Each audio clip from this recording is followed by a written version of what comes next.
नमस्कार विद्यार्थी मित्रांनो, मी कमलाकर सर.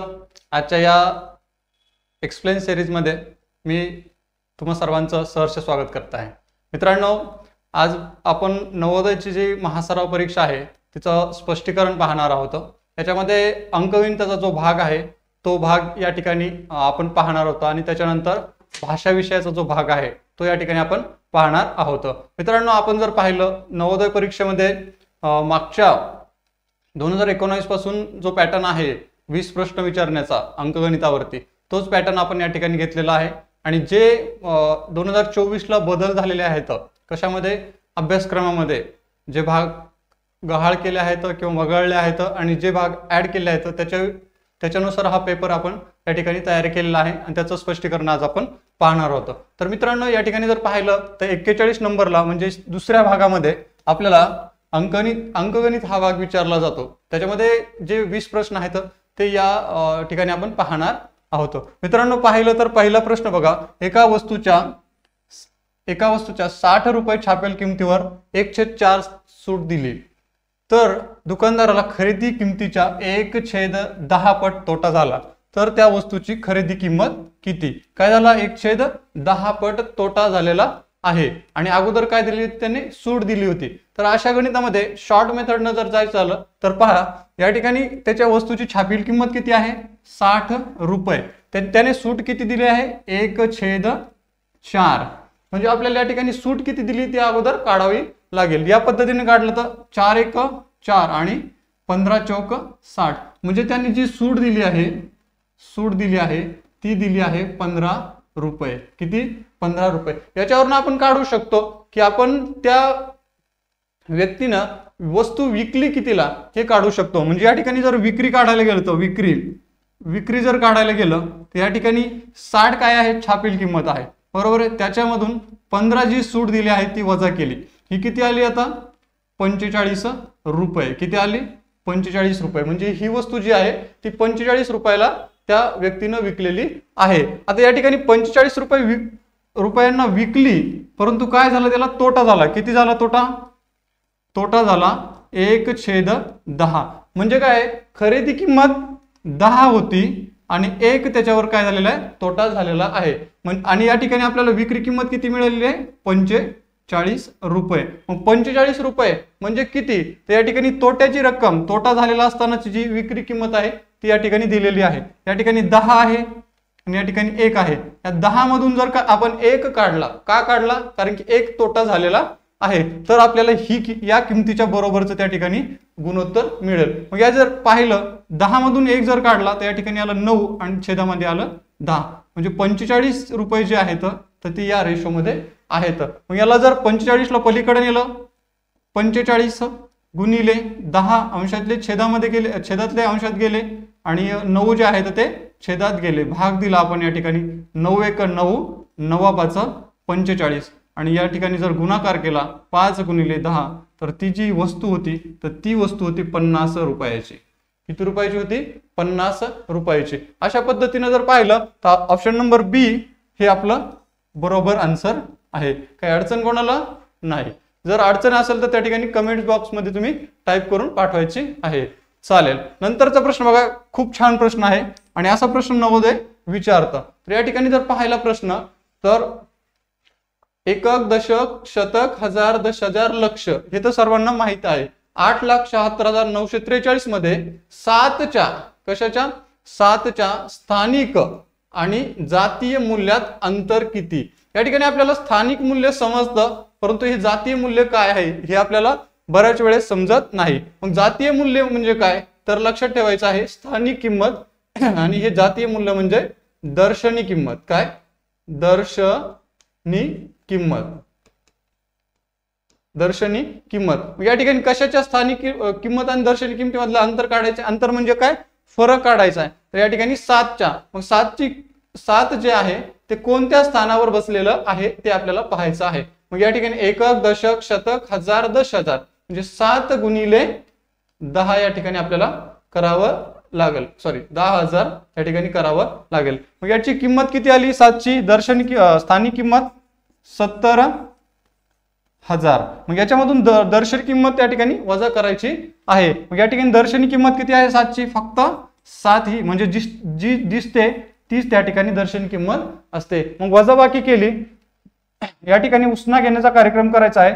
7 मधून 1 उसना दिला, इथं राहिले 6, इथं 10 झाले, परत 1 दिला, इथं राहिले 9, इथं 10 झाले, परत 1 दिला 9, इथं 10 झाले, परत 1 दिला 9, आणि या ठिकाणी झाले 10. 10 मधून 7 गेले, 3 राहिले, 9 जशास तसे, 9 जशास तसे, 9 जशास तसे आणि 6, म्हणजे 69,993 ही जी किंमत आहे आलेली, हा त्यांच्यात दोघांचा फरक आहे, जे की आपला आन्सर आहे C number is correct answer. काही अडचण कोणाला नाही. अशा पद्धतीने नवोदय प्रश्न विचारतं. फक्त काय करतं, प्रश्न सोपा आहे परंतु असे शब्द वापरतं जे की आपल्याला कन्फ्यूज करतात. काही अडचण नाही. चला नंतरचा प्रश्न आहे 43 नंबरचा. प्रश्न वाचून घेऊया. खूप छान प्रश्न आहे बघा. एक संख्या जिच्या 1 अंकाची बेरीज करून वजाबाकी केल्यास वजाबाकीला एका संख्येने नेहमी भाग जातो, तर भाग देणारी संख्या कोणती? या ठिकाणी ऑप्शन नंबर आहे ए 9, बी आहे 8, सी आहे 12 आणि डी आहे 11. या ठिकाणी जर पाहिलं आपण काय सांगितलं, भाग देणारी संख्या, भाग जाणारी नाही, भाग देणारी संख्या. म्हणजे या ठिकाणी आपल्याला काय करावं लागेल, कसोटी वापरावी लागेल. तर कोणती अशी कसोटी आहे जी की 1 संख्येची बेरीज करून जर वजाबाकी केली तर त्या जी येणारी वजाबाकी आहे तिला त्या संख्येने भाग जातो, तर ती कोणती आहे? 11 आहे. 11ची कसोटी काय म्हणते, 1 संख्येची बेरीज करा, त्याची वजाबाकी करा, वजाबाकी जर 0 आली किंवा 11च्या पटीत आली तर त्या संख्येला कितीने भाग जातो? 11ने भाग जातो. बघा या ठिकाणी जर पाहिलं आपण 121 आहे, बरोबर आहे. 1 संख्या आहे ही, 1 आणि 1 किती रे? 2, आणि हे 2 यांची जर वजाबाकी केली तर आन्सर काय आलं? 0. 0ला भाग दिला 11ने, 0 या ठिकाणी येतं, पूर्ण भाग गेला. मग या ठिकाणी 11 जी संख्या आहे त्या ठिकाणी काय होतं, 11ला पूर्ण भाग जातो. किंवा दुसरे जर एक्झाम्पल घेतले तर 1 संख्येची बेरीज केली आणि त्याची जर वजाबाकी केली तर त्या ठिकाणी काय येतो? 11ने भाग जातो. समजतंय? चला त्याच्यानंतरचा प्रश्न एक खूप छान प्रश्न आहे बघा. असा प्रश्न एक वेळेस नवोदयला विचारलेला होता आणि त्याच नुसार आपण हा प्रश्न घेतलेला आहे. प्रश्न आहे, एक तार 2.34 मीटर लांब आहे, ती 2 भागात कापली. किती भागात कापली आहे? 2 भागात कापली. एक भाग दुसऱ्या भागापेक्षा 5/8 मीटरने मोठा आहे, तर मोठ्या तुकड्याची लांबी काढा. असा प्रश्न आहे. ऑप्शन सुद्धा खूप छान दिलेले आहेत पूर्णांकयुक्त अपूर्णांकामध्ये. ऑप्शन ए आहे 1.11/16, बी आहे 1.1/16, सी आहे 2 मीटर आणि डी आहे 3/4 मीटर. आता हा प्रश्न जो आहे ना तो एक वेळेस नवोदयाने विचारलेला आहे, त्याच्यामुळे आपण या ठिकाणी घेतलेला आहे. प्रश्न बघा, दिलंय एक तारेची लांबी किती आहे हे त्या ठिकाणी त्यांनी दिलेलं आहे बघा, 2.3/4. मग 2.3/4 या ठिकाणी आपण लिहिलं. या ठिकाणी पूर्णांकाचं अंशाधिक अपूर्णांकामध्ये रूपांतर करून घेऊया. 4 दोन्ही 8, 8 आणि 3 किती रे? 11/4 अशी लांबी आहे. अशा गणितामध्ये काय करायचं आहे, जो भाग मोठा कितीने मोठा दिला आहे तो अगोदर वजा करायचा, नंतर 2 ने भाग द्यायचा. मग त्या ठिकाणी काय येईल, लहान संख्या आपल्याला त्या ठिकाणी मिळेल. अगोदर वजा करूया, 5/8 बरोबर. जर छेद समान करून घेतला, दोघांचा गुणाकार किंवा करा किंवा लसावी काढा. लसावी जर काढला तर या ठिकाणी लसावी येतो 8. किती येतो? 8. मग 4 ला कितीने गुणलं म्हणजे 8 येईल, तर 2 ने. मग तसंच खाली छेदाला गुणलं तसंच अंशाला सुद्धा गुणायचं. 11 दोन्ही किती रे? 22. 22 वजा 5 उत्तर येतं 17/8. 17/8 आलं. याला कितीने भागायचं आता? 2 ने. कितीने भागायचं आहे रे? 2 ने भागायचं आहे. मग या ठिकाणी जर पाहिलं 17/8 भागिले 2, मग भागाकार करताना 17/8 जशास तसं लिहिलं. जे अंशातले आहेत जे की कंटिन्यूली 1 हा छेदामध्ये असतो, त्याच्यामुळे आपण या ठिकाणी व्यस्त केलं याला.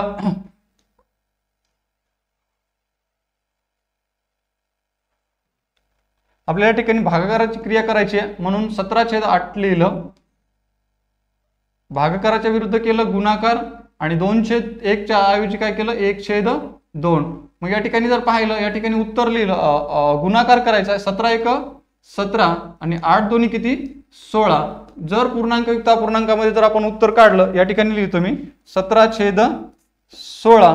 याला आपण लिहू शकतो काय लिहिलं, पूर्णांकयुक्त अपूर्णांकामध्ये जर रूपांतर करायचं असेल तर कसं करणार, 16 एक 16 आणि अंशामध्ये 1 उरलेला वरती आणि छेदामध्ये 16, हे आपलं आन्सर आलेलं आहे. काय अडचण कोणाला नाही, समजतंय ना. अगोदर काय करायचंय, जी लांबी दिली आहे त्याच्यामधून हा भाग जास्तीचा भाग वजा करायचा आणि त्या ठिकाणी काय करायचं आहे आपल्याला हे वजा करायचंय, नंतर 2 ने भाग द्यायचा आहे. भाग दिला 1 पूर्णांक, हे फायनल आन्सर नाही आपलं.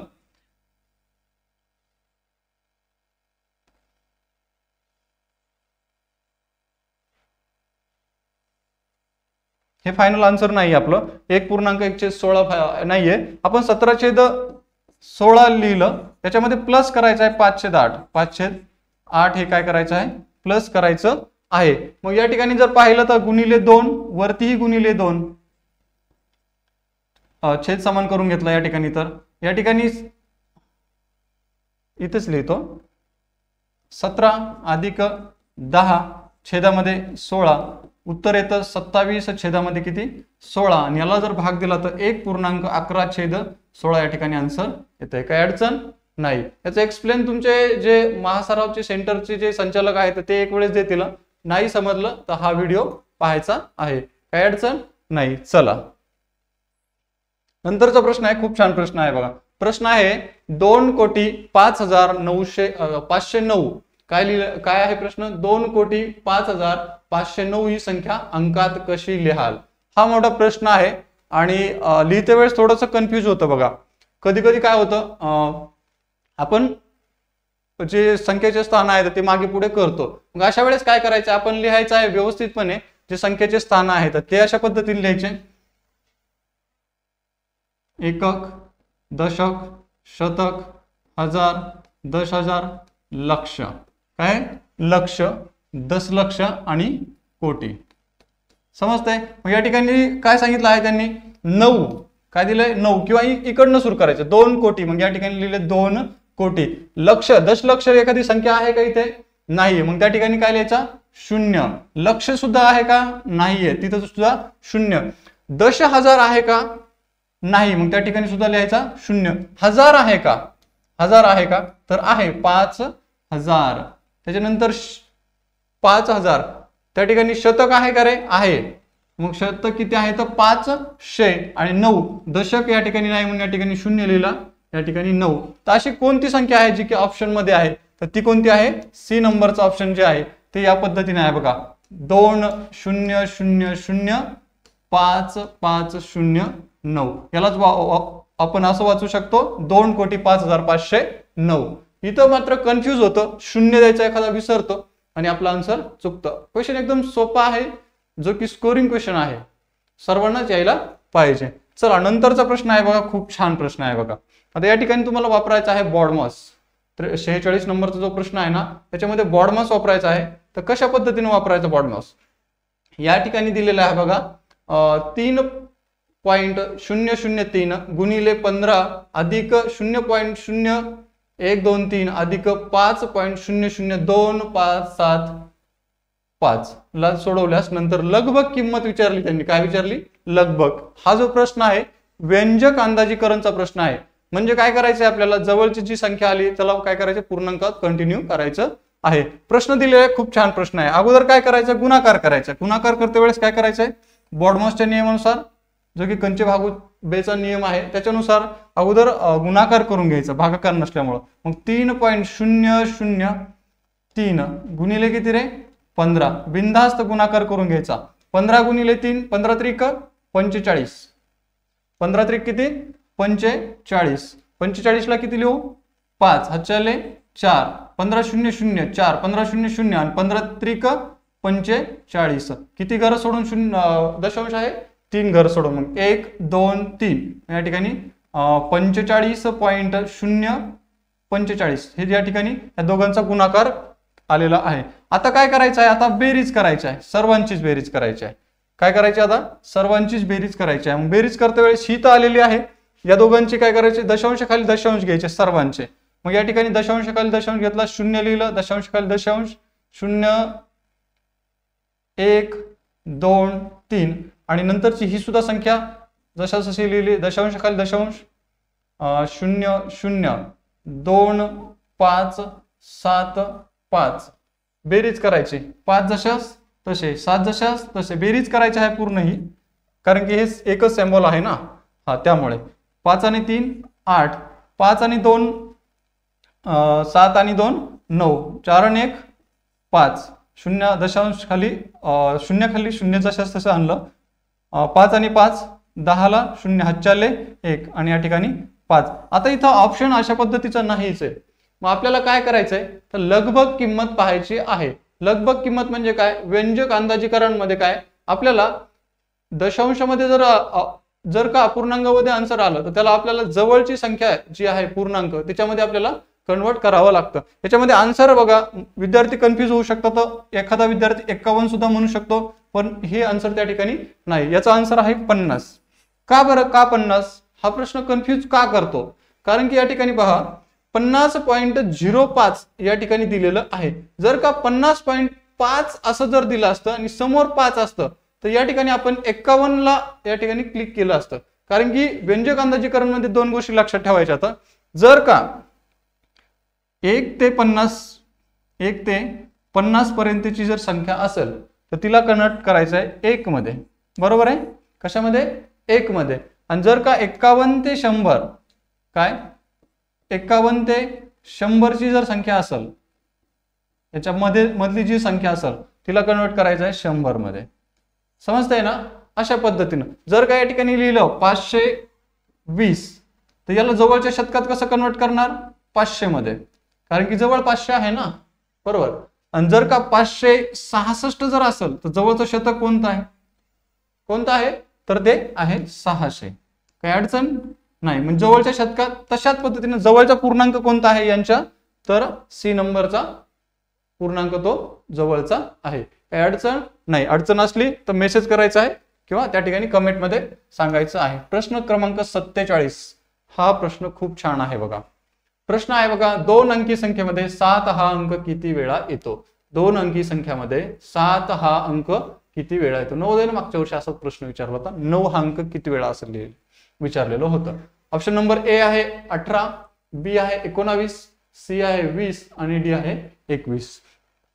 तर याच्यामध्ये खूप विद्यार्थी कन्फ्यूज होतात. 20 असं त्या ठिकाणी आन्सर देतात, परंतु त्याचं जे उत्तर आहे ते आहे 19 वेळा. किती वेळा 19 वेळा, कारण की त्यांनी त्या ठिकाणी दिलं आहे 2 अंकी.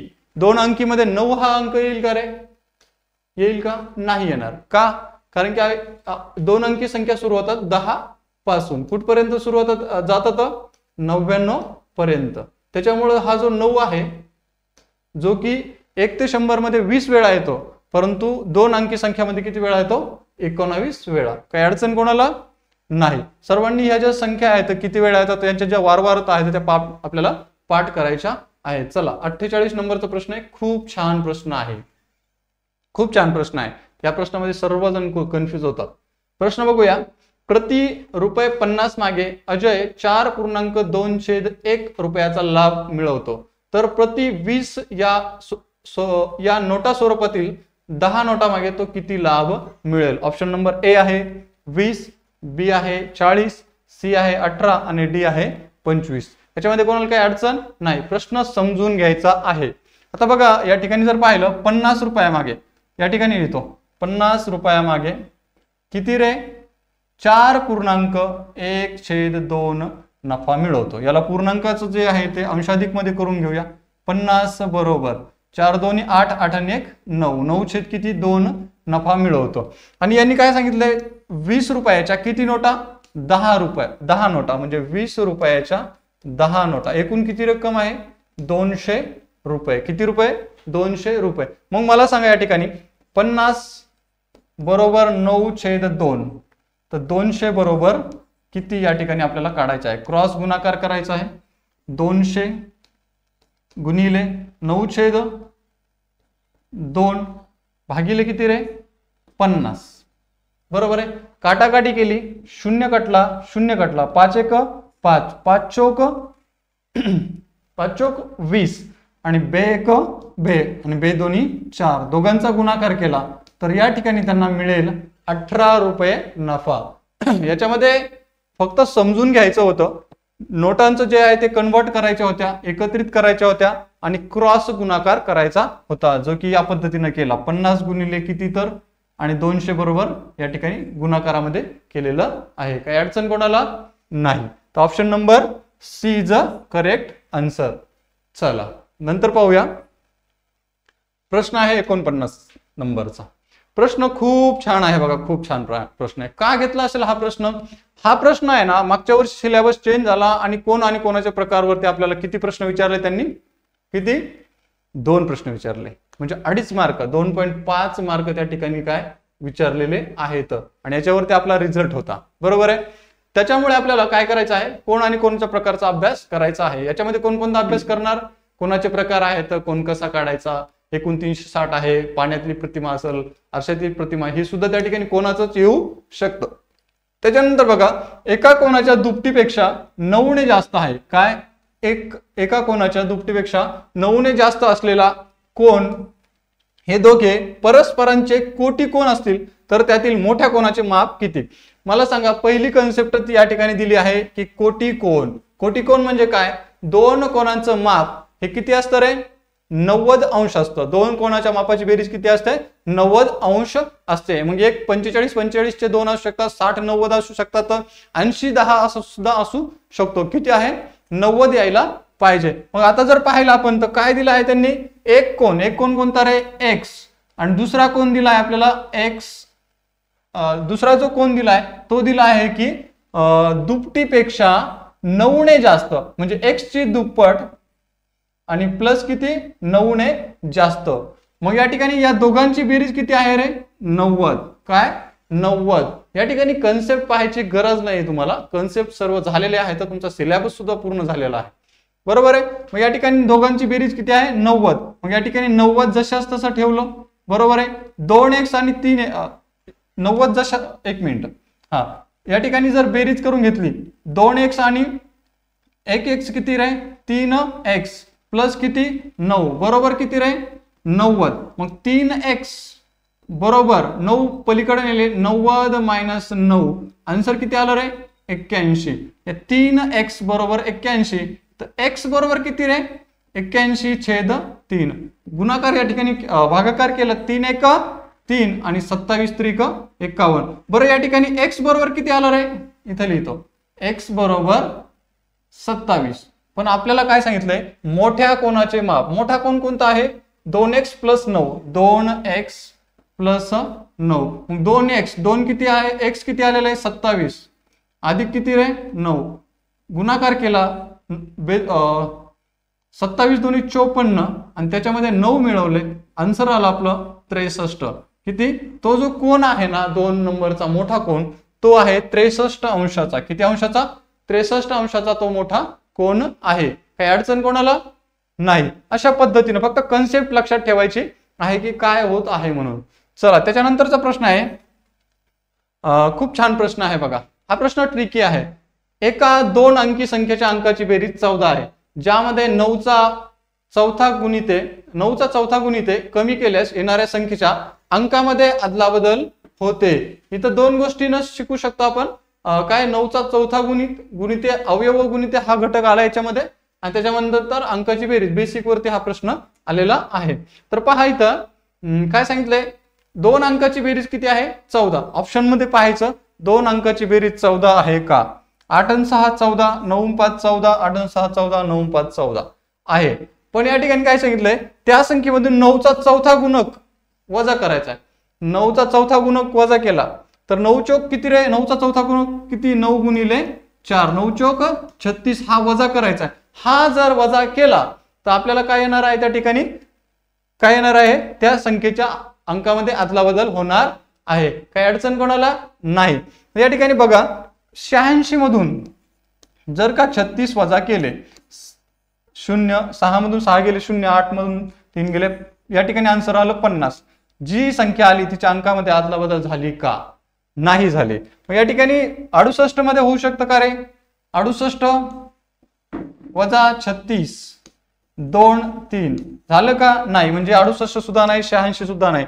आता 95 पहा, 95 मायनस 36 11 मधून 15 मधून 6 गेले 9 आणि 8 मधून 3 गेले 5. मग हे आन्सर आलेले 95. 95चं उलट झालं 59. म्हणजे आपलं सी हे करेक्ट आन्सर आहे. जर का तुम्हाला असा जर प्रश्न आला, या ठिकाणी सांगितलं की 9चा चौथा गुणक, 9चा चौथा गुणक जे आहे ना किती आलाय 36, पण 9ला कितीने गुणलाय 4 जेवढ्या संख्येला 9 गुणाल तेवढा हा दिलेल्या संख्यामधला फरक असतो. म्हणजे आन्सर आपला आहे सी 95. लक्षात काय अडचण कोणाला नाही. चला नंतरचा प्रश्न आहे, खूप छान प्रश्न आहे बघा. प्रश्न बघा 51 नंबरचा. जर आयताची लांबी दुप्पट व रुंदी निमपट केली तर त्याचे क्षेत्रफळ डॅश डॅश. वाढते, कमी होते, फरक पडतो, फरक पडत नाही, असा त्या ठिकाणी प्रश्न आहे. लक्षात काय अडचण नाही. तर बघा या ठिकाणी वाढते, कमी होते, फरक पडतो, फरक पडत नाही. अशा प्रश्नामध्ये काय करायचं आपल्याला एक संख्या मारायची आहे. आपण या ठिकाणी एक संख्या घेतली, कोणती आहे लांबी घेतली. किती घेतली लांबी घेतली. समजा लांबी बरोबर 4. किती आहे 4 आणि रुंदी किती आहे त्याच्या निम्मी. मग रुंदी किती आली निम्मी, म्हणजे याचे की 4 4 2. मग यांचे जर क्षेत्रफळ काढलं, काय काढलं क्षेत्रफळ. आयताचे क्षेत्रफळ सूत्र काय रे, आयताचे क्षेत्रफळ बरोबर लांबी गुणिले रुंदी. आता एक्झॅक्टली आपण या ठिकाणी माप घेतले आहेत 4 आणि 2. मग या ठिकाणी लांबी दुप्पट केली. काय केलंय लांबी दुप्पट केली. 4 दोन्ही 8, 4 दोन्ही अगोदर काय गुणाकार 4 गुणिले 2 किती आला आन्सर 8. मग काय केलं या ठिकाणी लांबी दुप्पट केली आणि रुंदी काय केली आहे निमपट केली. लांबी दुप्पट करा. 4 ची दुप्पट किती आहे 8 आणि रुंदी जी आहे ती निमपट करा. मग 2/2 आन्सर आलं 1. मग यांची जर का क्षेत्रफळ काढलं L गुणिले B म्हणजे लांबी गुणिले रुंदी जर केलं 8 गुणिले 1 जर केलं आन्सर आलं 8. मला सांगा याच्यामध्ये सुद्धा 8 आलं होतं आणि याच्यामध्ये सुद्धा 8 आलं होतं, म्हणजे काही फरक पडला का रे नाही. म्हणजे आन्सर हे डी हे आपलं आन्सर आहे. काय अडचण कोणाला नाही. फरक पडत का नाही. ज्यांना समजलं ना त्यांनी व्हिडिओ परत पाहायचा आहे. समजलं. चला त्याच्यानंतरचा 52 नंबरचा प्रश्न आहे बघा. 52 नंबरचा प्रश्न विविध राशीची परिमाणे नावाचा घटक आहे आपल्याला, आणि तो आपल्याला काय करायचा आहे पाहायचा आहे आणि तो अभ्यासावा लागतो आणि त्याच्यावरतीच एक प्रश्न त्या ठिकाणी येत असतो. समजतंय. चला काय अडचण कोणाला नाही. काही जर अडचण असेल तर त्या ठिकाणी कमेंट मध्ये तुम्ही सांगू शकता. लक्षात. चला प्रश्न आहे बघा. प्रत्येकी 4 kg 750 ग्राम याप्रमाणे 15 डब्यातील किती डब्यातील 15 डब्यातील वनस्पती तूप किती भरेल. म्हणजे या ठिकाणी एक जो डब्बा आहे तो 4.750 ग्रॅमचा आहे आणि त्याच्या असे किती डबे आहेत 15 डबे आहेत. म्हणजे या ठिकाणी गुणाकार करावा लागेल. गुणाकार करायचा आहे. 15 0 0 15 5 75 ला 5 हातच्याले 7 15 7 105 आणि 7 किती रे 112 12 ला 2 हातच्याले 11 15 चौक 60 आणि 11 71 किती 71 आणि या ठिकाणी किती घर सोडून दशांश आहे 1 2 3 मग 1 2 3 मग या ठिकाणी आन्सर आलं आपलं 71.250. काय अडचण कोणाला आहे का नाही. चला फक्त गुणाकार करायचा होता की बाबा एकूण किती तूप त्या ठिकाणी असेल असा. चला त्याच्यानंतर दुसरा 3 नंबरचा प्रश्न आहे. खूप छान प्रश्न आहे बघा. हा प्रश्न जो आहे ना अपूर्णांकाचा काय करायचा आहे क्रम लावायचा आहे, उतरता क्रम लावायचा आहे आणि त्याच्यामध्ये चौथा अपूर्णांक म्हणजे शेवटून सेकंड असा प्रश्न असा जो अपूर्णांक आहे तो या ठिकाणी शोधायचा आहे. काही नाही दशांश अपूर्णांकामध्ये रूपांतर करायचं याचं आणि त्या ठिकाणी काय करायचं आहे तुम्हाला आन्सर काढायचा आहे. ऑप्शन नंबर 5 जे 6 C number is correct answer आहे. याचं एक्सप्लेन तुम्ही करायचं आहे आणि मला पाठवायचं आहे. लक्षात. काय अडचण नाही. काही जर अडचण आली तर या नंबरवरती तुम्ही कॉल करू शकता 83 80 92 67 आणि 23. कमलाकर सर या ठिकाणी नंबर सेव्ह करून ठेवायचा. लक्षात. काय अडचण नाही. चला त्याच्यानंतर बघा 54 नंबरचा प्रश्न आहे. 15 सेमी लांब 8 सेमी रुंद आयताकृती तारेला लांबून त्यापासून तयार झालेल्या समद्विभुज त्रिकोणाची कर्णाची बाजू जर 16 सेमी असेल तर त्यामधील उरलेल्या एका बाजूपेक्षा कर्णाची लांबी कितीने जास्त असेल. प्रश्न खूप छान आहे बघा. किती आहे? 15 सेमी. 15 सेमी आयत आहे. काय आहे? आयत. या ठिकाणी आपल्याला आयताची परिमिती काढावं लागेल. मग आयताच्या परिमिती सूत्र काय? 2 कंसामध्ये, कारण की लांबी जी दिली ना ती अशा पद्धतीने दिली आणि एकूण तार आपल्याला काढायची आहे. मग लांबी किती दिली आहे? लांबी दिलेली आहे 15 प्लस 8 रुंदी दिलेली आहे. बेरीज केली 8 आणि 5 सॉरी 15 आणि 8 किती रे? 23. मग दोघांचा गुणाकार केला 2 गुणिले 23 किती आला आन्सर? 46. त्या आयताची परिमिती किती आली रे? 46. आणि त्यांनी काय सांगितलंय? 16 सेमीचा कर्ण आहे. 16 सेमीचा काय आहे? कर्ण आहे. काय आहे? 16 सेमीचा कर्ण आहे. मग परिमितीमधून कर्ण वजा करा. त्याच्यामध्ये समद्विभुज दिले म्हणजे दोन बाजू काय आहेत? सारख्या आहेत. मग त्या ठिकाणी कर्ण कितीचा दिलाय? 16चा. मग 46 मधून कर्ण वजा करा. किती आलं? 30. म्हणजे दोन बाजूंची बेरीज किती आहे रे? 30. ही एक बाजू असेल 15ची आणि दुसरी असेल 15ची. म्हणजे या ठिकाणी दोन बाजू आहेत. पण त्यांनी आन्सर काय विचारले असेल तर त्यामधील उरलेल्या एका बाजूपेक्षा कर्णाची लांबी कितीने जास्त असेल. एक बाजू घ्या याच्यामध्ये 15 आणि या ठिकाणी कर्णाची लांबी 16 आहे आणि याच्यामधून वजा करायचं आहे 15. उत्तर काय आलं? 1. जी कर्णाची बाजू जी आहे ना ती 1 सेमीने काय असेल? मोठी असेल. काय अडचण कोणाला आहे का? नाही. चला नंतरचा प्रश्न बघा. 55 नंबरचा प्रश्न आहे. काय?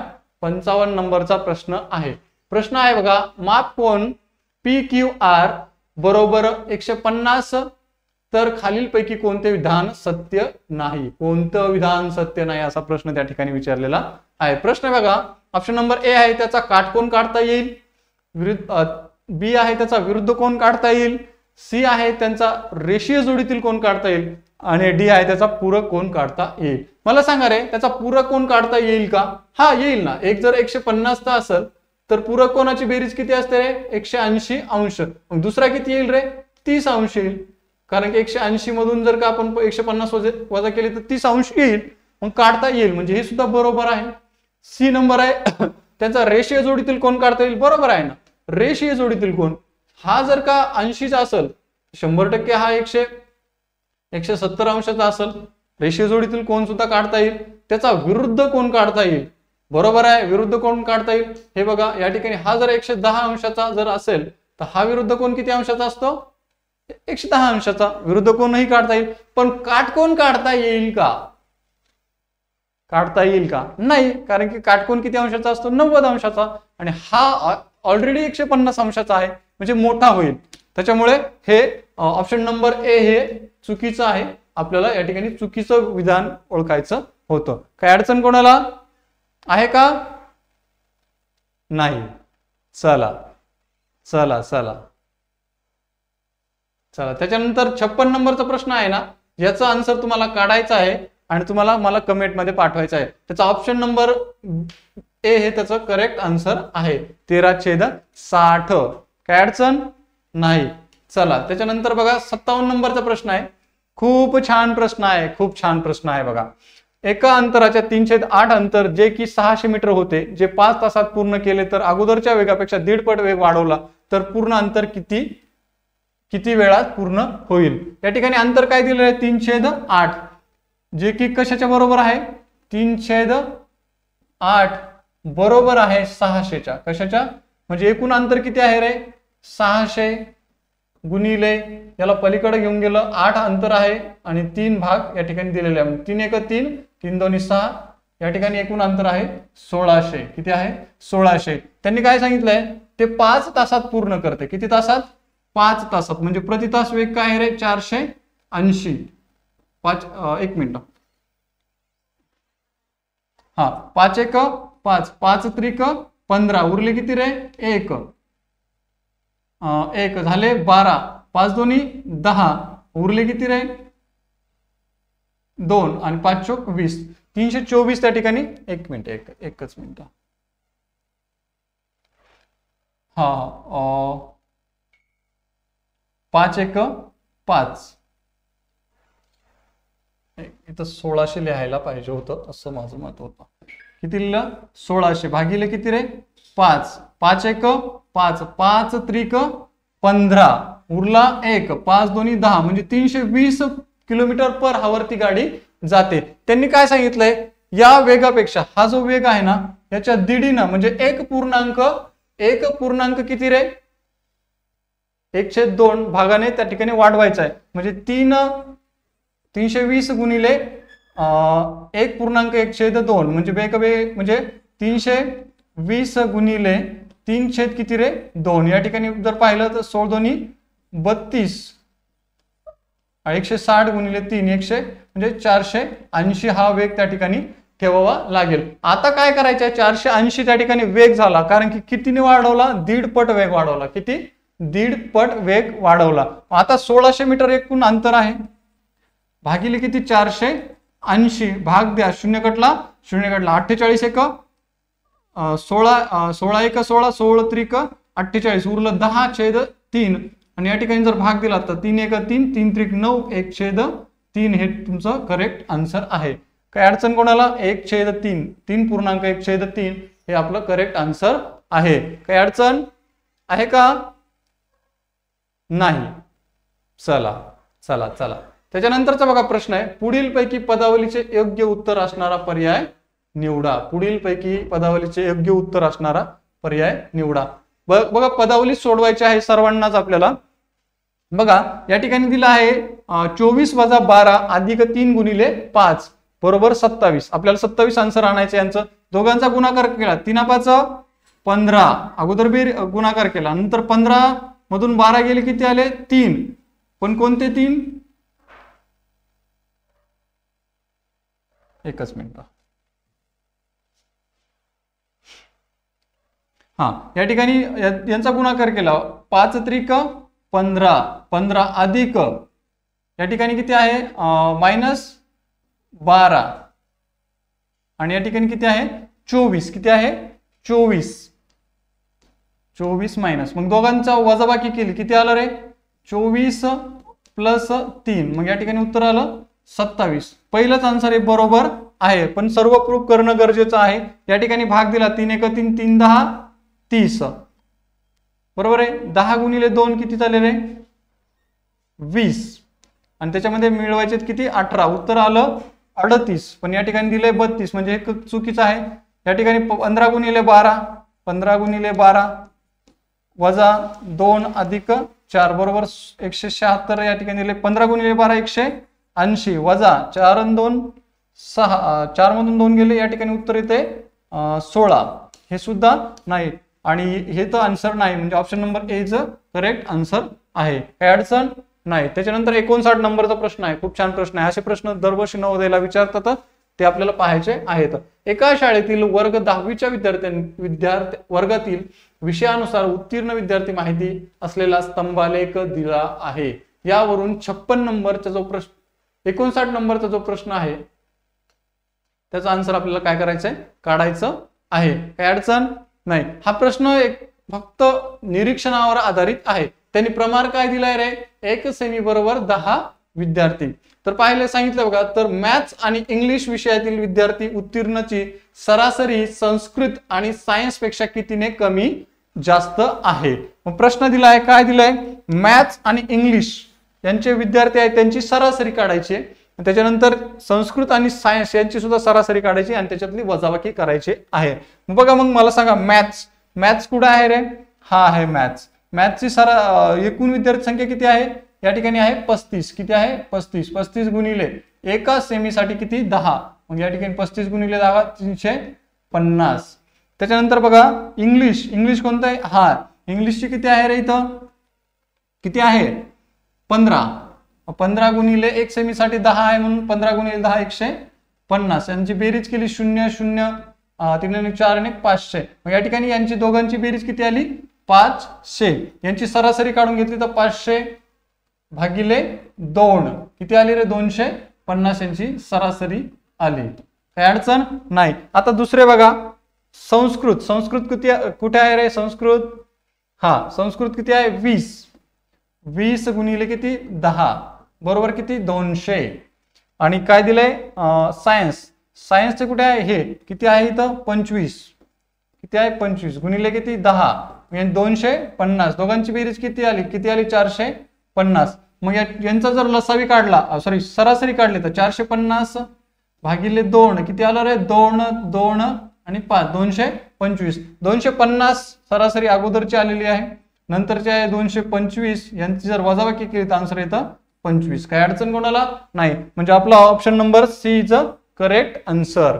चला नंतरचा प्रश्न खूप छान आहे बघा, सिंपल प्रश्न आहे बघा. प्रश्न आहे 60 नंबरचा. खाली दिलेल्या चित्रलेखाचा अभ्यास करून योग्य पर्याय निवडा. बागेतील महिन्यातील विकलेल्या सफरचंदाची संख्या दिली आहे. एक बाग आहे आणि त्याच्यामध्ये सफरचंद होते आणि ते त्याच्यामधून विकलेले आहेत, त्याची संख्या दिली आहे. एक चिन्ह बरोबर 1 डझन, सॉरी 5 डझन सफरचंद. एक चिन्ह बरोबर किती रे? 5 डझन सफरचंद त्या ठिकाणी दिलेलं आहे. मग या ठिकाणी बघा 5 डझन सफरचंद त्या ठिकाणी दिलेले आहेत. 5 महिन्याच्या कालावधीत सफरचंदाची एकूण विक्री किती किती दिलं आहे? एकूण किती आहे तर ते पाहावं लागेल. या ठिकाणी मोजायची संख्या 1 2 3 4 5 6 7 8 9 10 11 12 13 14 15 16 17 18 19 20 21 22 23 23 सफरचंद त्या ठिकाणी आहेत. पण एक डझन बरोबर एक चिन्ह बरोबर किती दिलंय? 5 डझन. मग या ठिकाणी जर पाहिलं 23 गुणिले 5 उत्तर येतं 115. काय तर 115. या ठिकाणी ऑप्शन आपल्याला 115 आहे सी नंबर. पण ही जी संख्या दिली आहे ती डझन मध्ये दिली आहे. कशामध्ये? डझन मध्ये दिलेली आहे. तर 115 डझन त्या ठिकाणी सफरचंद विकलेले आहेत. काही अडचण कोणाला नाही. हा होता 60 नंबरचा प्रश्न. खूप छान प्रश्न होता, काही अडचण नाही. बघा या ठिकाणी जर गणिताचे प्रश्न पाहिले तर प्रत्येक चॅप्टरला आपण वेटेज दिलेलं आहे आणि ते वेटेज त्या ठिकाणी काय आहे या पद्धतीने दिलेलं आहे. काही अडचण नाही. आणि प्रश्न काही जर अडचण असेल तर तुम्ही सिंपली या नंबरवरती कॉल करायचा आहे 8380926723. काही अडचण नाही. चला त्या ठिकाणी आपण या लेक्चरमध्ये थांबूया. स्टॉपवर चालेल.